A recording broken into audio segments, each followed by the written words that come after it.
Speaker, Mr. Vice President, my co-partners in government, gentlemen, ladies, the Constitution imposes upon me the obligation to, from time to time, give to the Congress information on the State of the Union. While this has traditionally been interpreted as an annual affair, this tradition has been broken in extraordinary times. These are extraordinary times, and we face an extraordinary challenge. Our strength as well as our convictions have imposed upon this nation the role of leader in freedom's cause. No role in history could be more difficult or more important. We stand for freedom. That is our conviction for ourselves. That is our only commitment to others. No friend, no neutral, and no adversary should think otherwise. We are not against any man or any nation or any system, except as it is hostile to freedom. Nor am I here to present a new military doctrine bearing any one name or aimed at any one area. I am here to promote the freedom doctrine. The great battleground for the defense and expansion of freedom today is the whole southern half of the globe, Asia, Latin America, Africa, and the Middle East, the lands of the rising people. Their revolution is the greatest in human history. They seek an end to injustice, tyranny, and exploitation. More than an end, they seek a beginning. And theirs is a revolution which we would support regardless of the Cold War and regardless of which political or economic route they should choose to freedom. For the adversaries of freedom did not create the revolution, nor did they create the conditions which compel it. But they are seeking to ride the crest of its wave, to capture it for themselves. Yet their aggression is more often concealed than open. They have fired no missiles, and their troops are seldom seen. They send arms, agitators, aid, technicians, and propaganda to every troubled area. But where fighting is required, it is usually done by others, by guerrillas striking at night, by assassins striking alone, assassins who have taken the lives of 4,000 civil officers in the last 12 months in Vietnam alone, by subversives and saboteurs and insurrectionists who in some cases control whole areas inside of independent nations. With these formidable weapons, the adversaries of freedom plan to consolidate their territory, to exploit, to control, and finally to destroy the hopes of the world's newest nations. And they have ambition to do it before the end of this decade. It is a contest of will and purpose, as well as force and violence, a battle for minds and souls as well as lives and territory. And in that contest, we cannot stand aside. We stand as we have always stood from our earliest beginnings for the independence and equality of all nations. This nation was born of revolution and raised in freedom, and we do not intend to leave an open road for despotism. There is no single simple policy which meets this challenge. Experience has taught us that no one nation has the power or the wisdom to solve all the problems of the world or manage its revolutionary tides, that extending our commitments does not always increase our security, that any initiative carries with it the risk of a temporary defeat, that nuclear weapons cannot prevent subversion, that no free people can be kept free without will and energy of their own, and that no two nations or situations are exactly alike. Yet there is much we can do and must do. The proposals I bring before you are numerous and varied. They arise from the host of special opportunities and dangers which have become increasingly clear in recent months. Taken together, I believe that they can mark another step forward in our effort as a people. I am here to ask the help of this Congress and the nation in approving these necessary measures. The first and basic task confronting this nation this year was to turn recession into recovery. An affirmative anti-recession program initiated with your cooperation supported the natural forces in the private sector, and our economy is now enjoying renewed confidence and energy. The recession has been halted. Recovery is underway.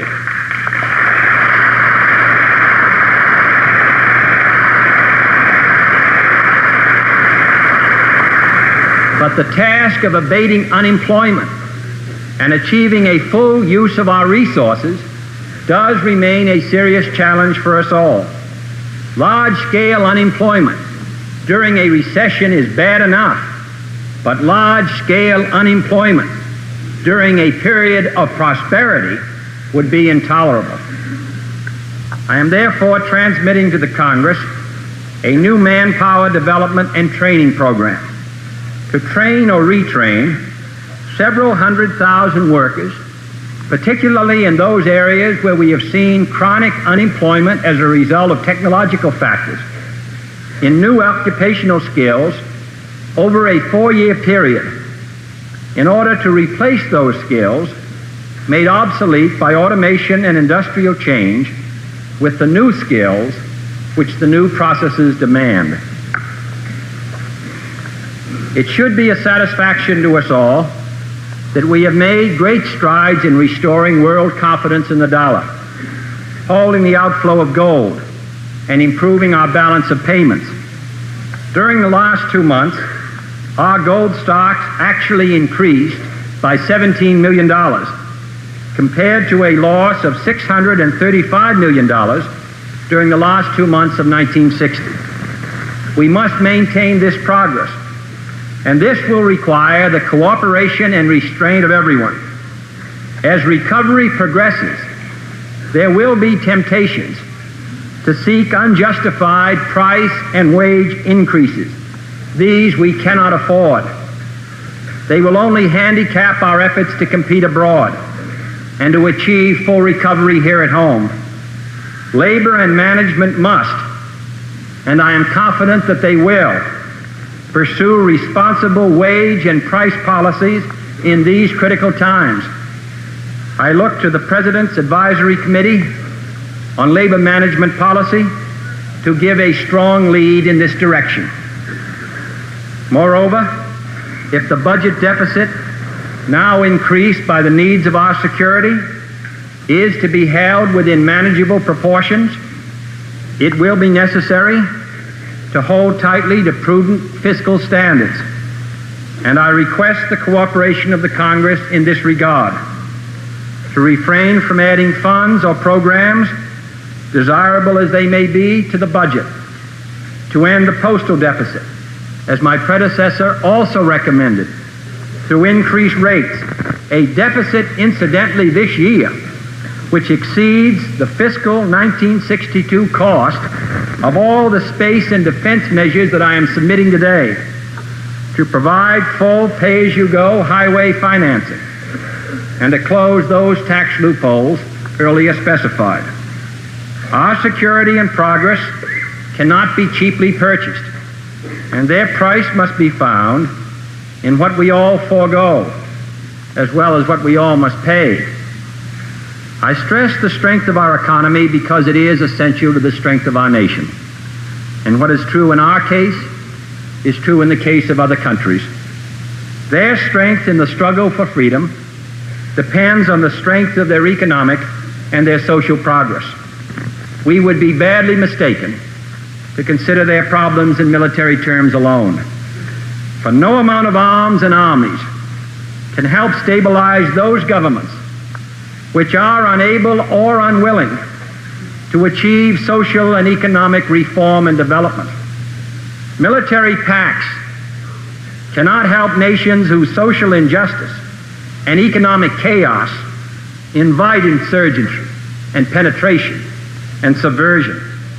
The most skillful counter-guerrilla efforts cannot succeed where the local population is too caught up in its own misery to be concerned about the advance of communism. But for those who share this view, we stand ready now, as we have in the past, to provide generously of our skills and our capital and our food to assist the peoples of the less developed nations to reach their goals in freedom, to help them before they are engulfed in crisis. This is also our great opportunity in 1961. If we grasp it, then subversion to prevent its success is exposed as an unjustifiable attempt to keep these nations from either being free or equal. But if we do not pursue it, and if they do not pursue it, the bankruptcy of unstable governments, one by one, and of unfilled hopes will surely lead to a series of totalitarian receiverships. Earlier in the year, I outlined to the Congress a new program for aiding emerging nations, and it is my intention to transmit shortly draft legislation to implement this program, to establish a new act for international development, and to add to the figures previously requested, in view of the swift pace of critical events, an additional $250 million for a presidential contingency fund to be used only upon a presidential determination in each case, with regular and complete reports to the Congress in each case, when there is a sudden and extraordinary drain upon our regular funds, which we cannot foresee, as illustrated by recent events in Southeast Asia. And it makes necessary the use of this emergency reserve. The total amount requested, now raised to $2.065 billion, is both minimal and crucial. I do not see how anyone who is concerned, as we all are, about the growing threats to freedom around the globe, and who is asking what more we can do as a people, can weaken or oppose the single most important program available for building the frontiers of freedom. All that I have said makes it clear that we are engaged in a worldwide struggle in which we bear a heavy burden to preserve and promote the ideals that we share with all mankind, or have alien ideals forced upon them. That struggle has highlighted the role of our information agency. It is essential that the funds previously requested for this effort be not only approved in full, but increased by $2,400,000 to a total of $121 million. This new request is for additional radio and television to Latin America and Southeast Asia. These tools are particularly effective and essential in the cities and villages of those great continents as a means of reaching millions of uncertain people to tell them of our interest in their fight for freedom. In Latin America, we are proposing to increase our Spanish and Portuguese broadcast to a total of 154 hours a week, compared to 42 hours today, none of which is in Portuguese, the language of about 1/3 of the people of South America. The Soviets, Red Chinese, and satellites already broadcast into Latin America more than 134 hours a week in Spanish and Portuguese. Communist China alone does more public information broadcasting in our own hemisphere than we do. Moreover, powerful propaganda broadcasts from Havana now are heard throughout Latin America, encouraging new revolutions in several countries. Similarly, in Laos, Vietnam, Cambodia, and Thailand, we must communicate our determination and support To those upon whom our hopes for resisting the communist tide in that continent ultimately depend, our interest is in the truth. But while we talk of sharing and building and the competition of ideas, others talk of arms and threaten war. So we have learned to keep our defenses strong and to cooperate with others in a partnership of self-defense. The events of recent weeks have caused us to look anew at these efforts. The center of freedom's defense is our network of world alliances, extending from NATO, recommended by a Democratic president and approved by a Republican Congress, to CETO, recommended by a Republican president and approved by a Democratic Congress. These alliances were constructed in the 1940s and the 1950s. It is our task and responsibility in the 1960s to strengthen them, to meet the changing conditions of power, and power relationships have changed. We have endorsed an increased emphasis on NATO's conventional strength. At the same time, we are affirming our conviction that the NATO nuclear deterrent must also be kept strong. I have made clear our intention to commit to the NATO command for this purpose the 5 Polaris submarines originally suggested by President Eisenhower, with a possibility, if needed, of more to come. Second, a major part of our partnership for self-defense is the military assistance program. The main burden of local defense against local attack, subversion, insurrection, or guerrilla warfare must of necessity rest with local forces. Where these forces have the necessary will and capacity to cope with such threats, our intervention is rarely necessary or helpful. Where the will is present and only capacity is lacking, our military assistance program can be of help.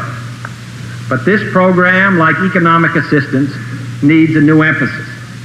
It cannot be extended without regard to the social, political, and military reforms essential to internal respect and stability.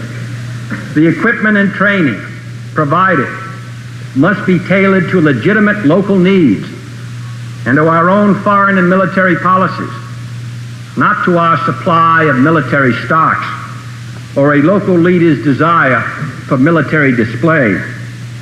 And military assistance can, in addition to its military purposes, make a contribution to economic progress, as do our own Army engineers. In an earlier message, I requested $1.6 billion for military assistance, stating that this would maintain existing force levels, but that I could not foresee how much more might be required. It is now clear that this is not enough. The present crisis in Southeast Asia, on which the Vice President has made a valuable report, the rising threat of communism in Latin America, the increased arms traffic in Africa, and all the new pressures on every nation found on the map by tracing your fingers along the borders of the communist bloc in Asia and the Middle East, all make clear the dimension of our needs.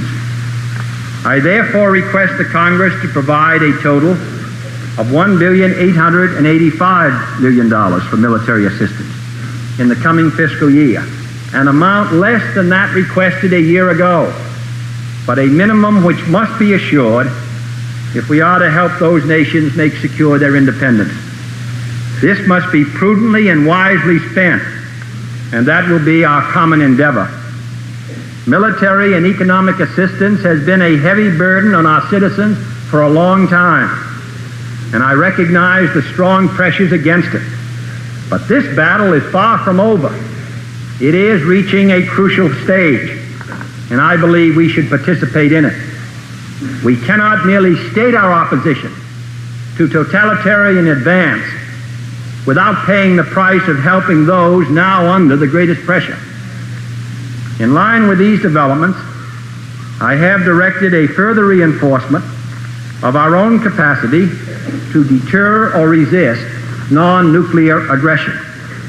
In the conventional field, with one exception, I find no present need for large new levies of men. What is needed is rather a change of position to give us still further increases in flexibility. Therefore, I am directing the Secretary of Defense to undertake a reorganization and modernization of the Army's divisional structure, to increase its non-nuclear firepower, to improve its tactical mobility in any environment, to ensure its flexibility to meet any direct or indirect threat, to facilitate its coordination with our major allies, and to provide more modern mechanized divisions in Europe and bring their equipment up to date, and new airborne brigades in both the Pacific and Europe. And secondly, I'm asking the Congress for an additional $100 million to begin the procurement task necessary to re-equip this new Army structure with the most modern material. New helicopters, new armored personnel carriers, and new howitzers, for example, must be obtained now. Third, I am directing the Secretary of Defense to expand rapidly and substantially, in cooperation with our allies, the orientation of existing forces for the conduct of non-nuclear war, paramilitary operations, and sublimited or unconventional wars. In addition, our special forces and unconventional warfare units will be increased and reoriented. Throughout the service, new emphasis must be placed on the special skills and languages which are required to work with local populations. Fourth, the Army is developing plans to make possible a much more rapid deployment of a major portion of its highly trained reserve forces. When these plans are completed and the reserve is strengthened, 2 combat-equipped divisions, plus their supporting forces, a total of 89,000 men, could be ready in an emergency for operations with but 3 weeks' notice, 2 more divisions with but 5 weeks' notice, and 6 additional divisions and their supporting forces, making a total of 10 divisions, could be deployable with less than 8 weeks' notice. In short, these new plans will allow us to almost double the combat power of the Army in less than 2 months, compared to the nearly 9 months hitherto required. Fifth, to enhance the already formidable ability of the Marine Corps to respond to limited war emergencies, I am asking the Congress for $60 million to increase the Marine Corps strength to 190,000 men. This will increase the initial impact and staying power of our 3 Marine divisions and 3 air wings, and provide a trained nucleus for further expansion if necessary for self-defense. Finally, to cite one other area of activities that are both legitimate and necessary as a means of self-defense in an age of hidden perils, our whole intelligence effort must be reviewed and its coordination with other elements of policy assured. The Congress and the American people are entitled to know that we will institute whatever new organization, policies, and control are necessary. One major element of the national security program, which this nation has never squarely faced up to, is civil defense. This problem arises not from present trends, but from national inaction in which most of us have participated. In the past decade, we have intermittently considered a variety of programs, but we have never adopted a consistent policy. Public considerations have been largely characterized by apathy, indifference, and skepticism, while at the same time many of the civil defense plans have been so far-reaching and unrealistic that they have not gained essential support. This administration has been looking hard at exactly what civil defense can and cannot do. It cannot be obtained cheaply. It cannot give an assurance of blast protection that will be proof against surprise attack or guaranteed against obsolescence or destruction. And it cannot deter a nuclear attack. We will deter an enemy from making a nuclear attack only if our retaliatory power is so strong and so invulnerable that he knows he would be destroyed by our response.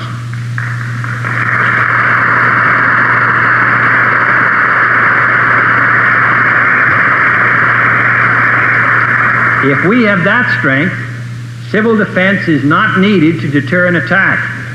If we should ever lack it, civil defense would not be an adequate substitute. But this deterrent concept assumes rational calculations by rational men, and the history of this planet, and particularly the history of the 20th century, is sufficient to remind us of the possibilities of an irrational attack, a miscalculation, an accidental war, or a war of escalation in which the stakes by each side gradually increase to the point of maximum danger, which cannot be either foreseen or deterred. It is on this basis that civil defense can be readily justifiable as insurance for the civilian population in case of an enemy miscalculation. It is insurance we trust will never be needed, but insurance which we could never forgive ourselves for foregoing in the event of catastrophe.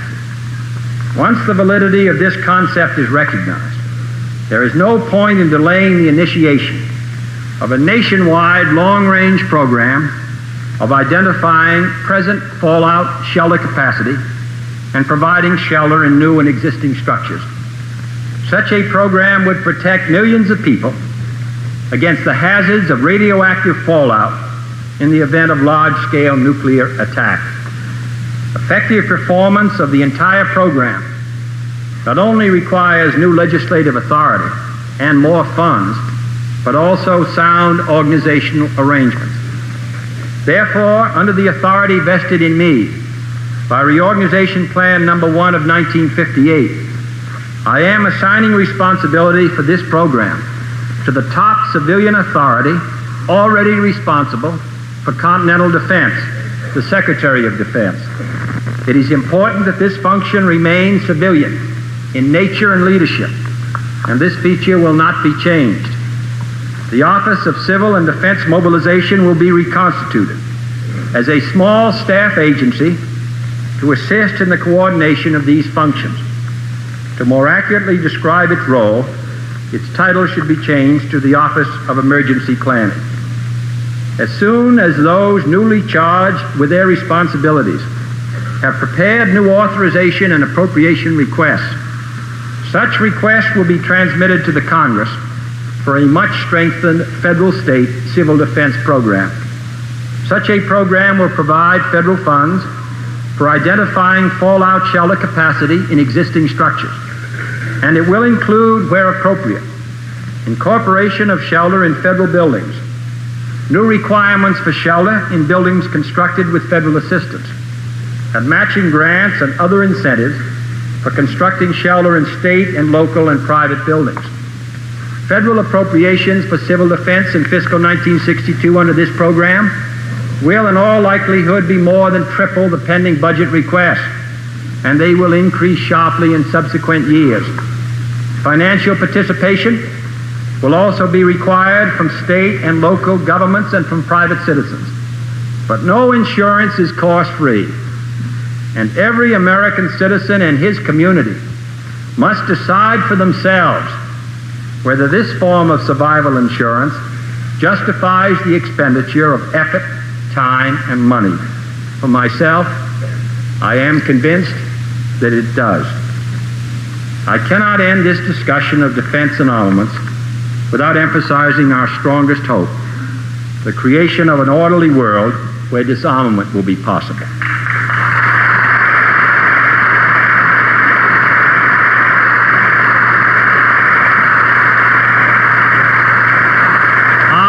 Do not prepare for war. They are efforts to discourage and resist the adventures of others that could end in war. That is why it is consistent with these efforts that we continue to press for properly safeguarded disarmament measures.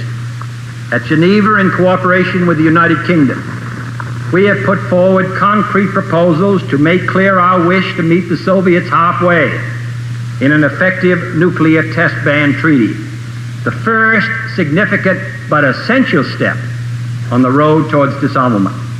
Up to now, their response has not been what we hoped. But Mr. Dean returned last night to Geneva, and we intend to go the last mile in patience to secure this gain if we can. Meanwhile,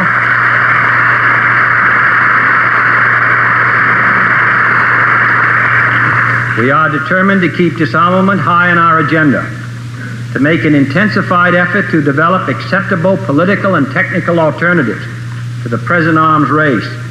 To this end, I shall send to the Congress a measure to establish a strengthened and enlarged disarmament agency. Finally, if we are to win the battle that is now going on around the world between freedom and tyranny, the dramatic achievements in space which occurred in recent weeks should have made clear to us all, as did the Sputnik in 1957, the impact of this adventure on the minds of men everywhere who are attempting to make a determination of which road they should take. Since early in my term, our efforts in space have been under review. With the advice of the Vice President, who is Chairman of the National Space Council, we have examined where we are strong and where we are not, where we may succeed and where we may not. Now it is time to take longer strides, time for a great new American enterprise, time for this nation to take a clearly leading role in space achievement, which in many ways may hold the key to our future on Earth.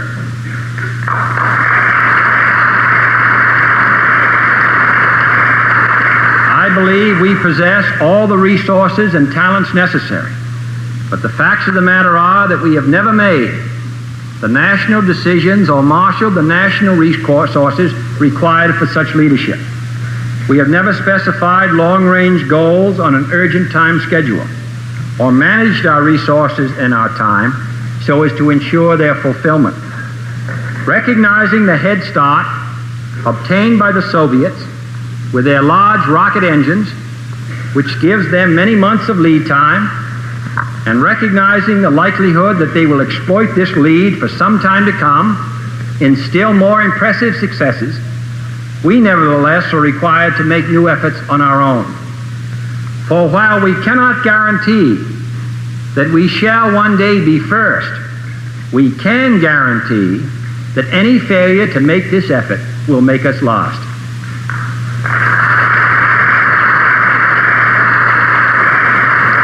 We take an additional risk by making it in full view of the world.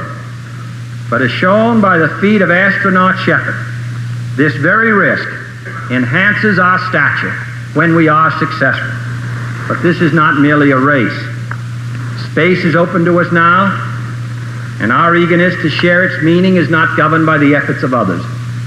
We go into space because whatever mankind must undertake, free men must fully share.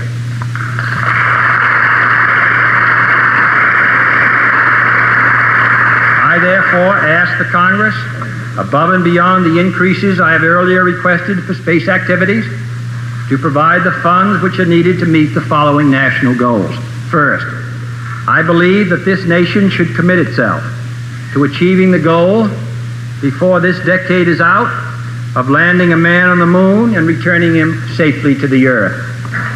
No single space project in this period will be more impressive to mankind or more important for the long-range exploration of space, and none will be so difficult or expensive to accomplish. We propose to accelerate the development of the appropriate lunar spacecraft.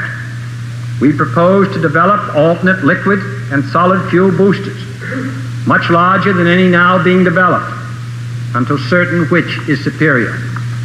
We propose additional funds for other engine development and for unmanned exploration, explorations which are particularly important for one purpose which this nation will never overlook: the survival of the man who first makes this daring flight. But in a very real sense, it will not be one man going to the moon.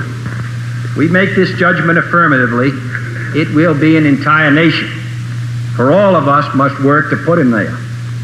Secondly, an additional $23 million together with $7 million already available, will accelerate development of the rover nuclear rocket. This gives promise of someday providing a means for even more exciting and ambitious exploration of space, perhaps beyond the moon, perhaps to the very end of the solar system itself.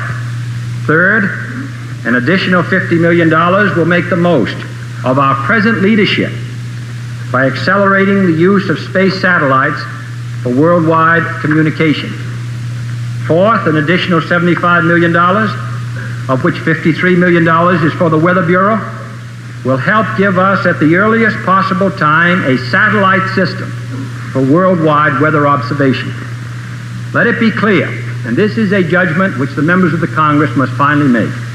Let it be clear that I am asking the Congress and the country to accept a firm commitment to a new course of action, a course which will last for many years and carry very heavy costs, $531 million in fiscal 62, and an estimated $7 to $9 billion additional over the next 5 years.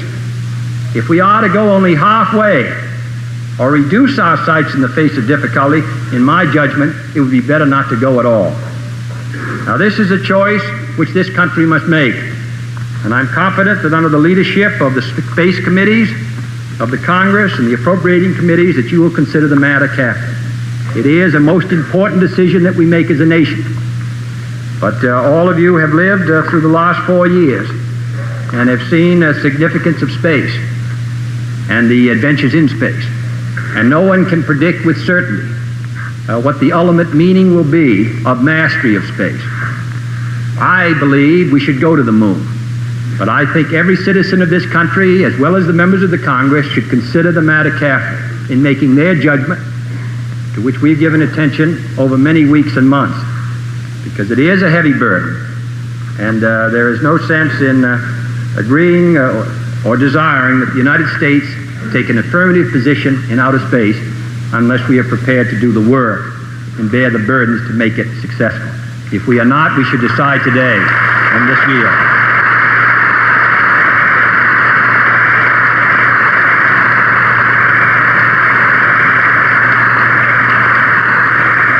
This decision demands a major national commitment of scientific and technical manpower, materiel and facilities, and the possibility of their diversion from other important activities where they're already thinly spread.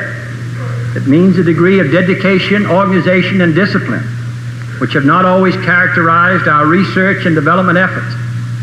It means we cannot afford undue work stoppages, inflated costs of material or talent, wasteful interagency rivalries, or a high turnover of key personnel. New objectives and new money cannot solve these problems.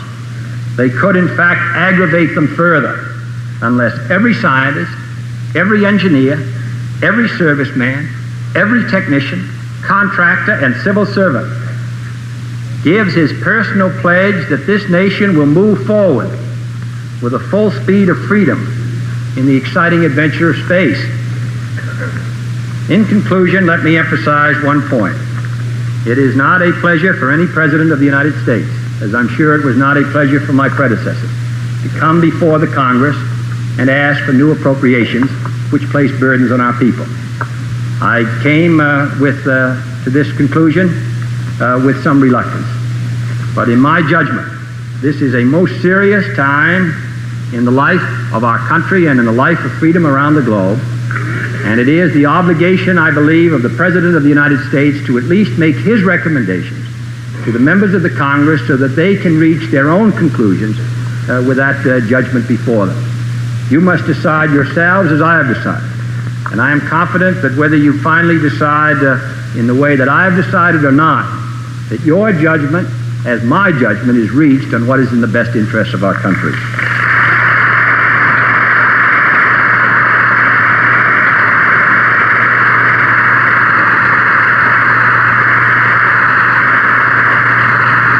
In conclusion, let me emphasize one point, that we are determined as a nation in 1961 that freedom shall survive and succeed. And whatever the peril and setbacks, we have some very large advantages.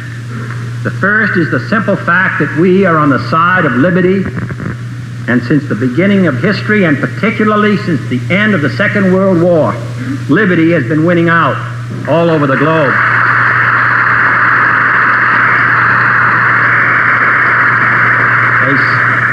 A second great asset is that we are not alone. We have friends and allies all over the world who share our devotion to freedom. May I cite as a symbol of traditional and effective friendship the great ally I am about to visit, France. I look forward to my visit to France and to my discussion with the great captain of the Western world, President de Gaulle, as a meeting of particular significance, permitting the kind of close and ranging consultation that will strengthen both our countries and serve the common purposes of worldwide peace and liberty.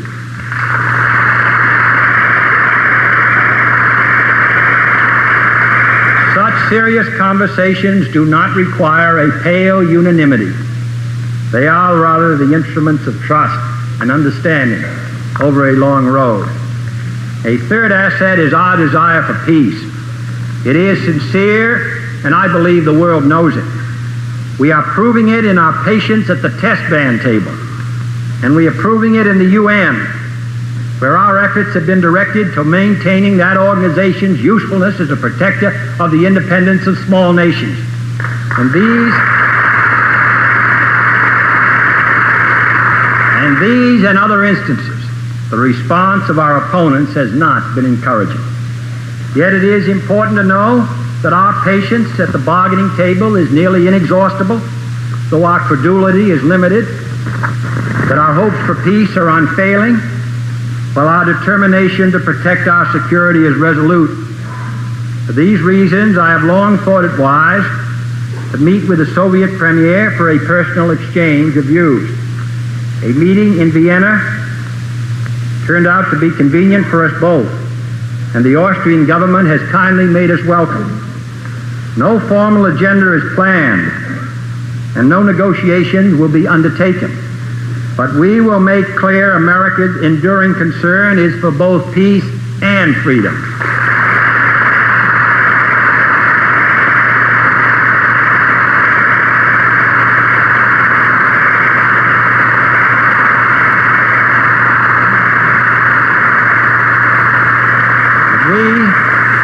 Anxious to live in harmony with the Russian people, that we seek no conquest, no satellite, no riches, that we seek only the day when nation shall not lift up sword against nation, neither shall they learn war anymore.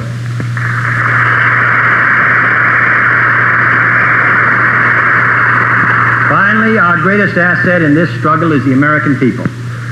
Their willingness to pay the price for these programs, to understand and accept a long struggle, to share their resources with other less fortunate people, to meet the tax levels and close the tax loopholes I've requested, to exercise self-restraint instead of pushing up wages or prices or overproducing certain crops or spreading military secrets or urging unessential expenditures or improper monopolies or harmful work stoppages, to serve in the Peace Corps, or the Armed Services, or the Federal Civil Service, or the Congress, to strive for excellence in their schools, in their cities, and in their physical fitness and that of their children, to take part in civil defense, to pay higher postal rates and higher payroll taxes and higher teachers' salaries in order to strengthen our society, to show friendship to students and visitors from other lands who visit us and go back in many cases to be the future leaders with an image of America. And I want that image, and I know you do, to be affirmative and positive.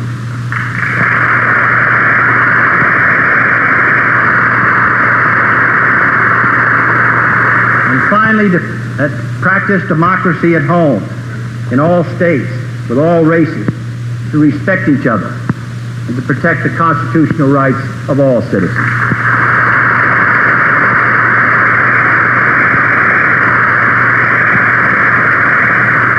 I have not asked for a single program which did not cause one or all Americans some inconvenience or some hardship or some sacrifice. But they have responded, and you in the Congress have responded to your duty. And I feel confident in asking today for a similar response to these new and larger demands. It is heartening to know, as I journey abroad, that our country is united in its commitment to freedom and is ready to do its duty.